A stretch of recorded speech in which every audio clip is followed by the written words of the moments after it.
In this video, we will discuss about the systolic pressure and diastolic pressure. After understanding what is systole and what is diastole, let's see what is systolic pressure and what is diastolic pressure. We already know that what is blood pressure. The pressure at which the blood is pumped out from the heart is known as the blood pressure, and blood pressure can be measured into two terms. First is the systolic pressure, second is the diastolic pressure. So let's see what is systolic pressure.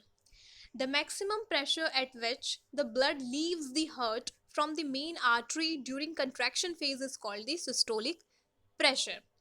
Systolic pressure वो maximum pressure जिस maximum pressure से हमारा blood heart में से निकलता है.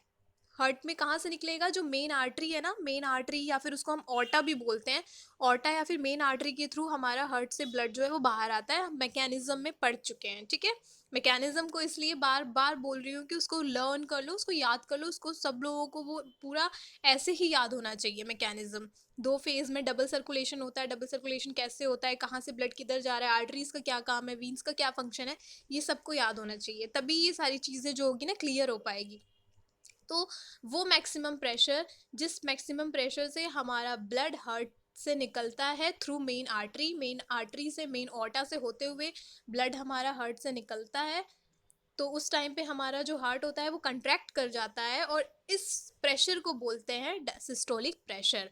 वो maximum pressure जिस प्रेशर से हार्ट हमारा कंट्रैक्ट किया और मेन आर्टरी के थ्रू जो ब्लड था वो बाहर निकल रहा है, उसको हम सिस्टोलिक प्रेशर बोलते हैं.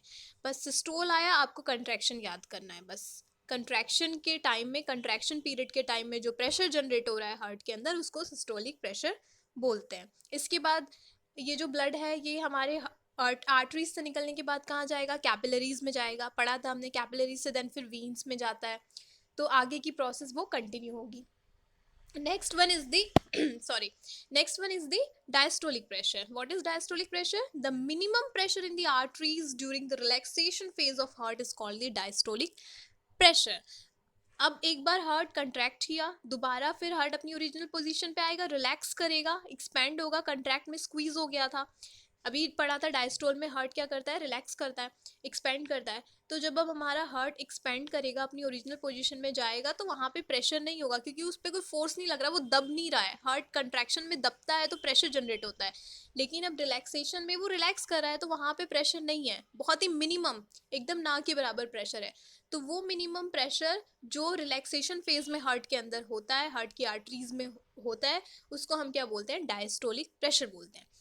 सिंपल है बहुत. सिस्टोल जहाँ भी आए, बस मैं यही दोनों चीज़ें याद करवा रही हूँ. सिस्टोल जहाँ पे आए आपको कंट्रैक्शन टर्म याद रखना है, and whenever there is the diastole term बस रिलैक्सेशन या फिर एक्सपेंशन टर्म को याद रखना है, तो ये आराम से हो जाएगा. ठीक है. बस उसके बाद अगर प्रेशर पूछ रहा है तो प्रेशर के टर्म्स में डेफिनेशन लिख दो, और अगर डेफिनेशन सिस्टोल या डायस्टोल की पूछ रही है तो डायरेक्ट वो लिख दो.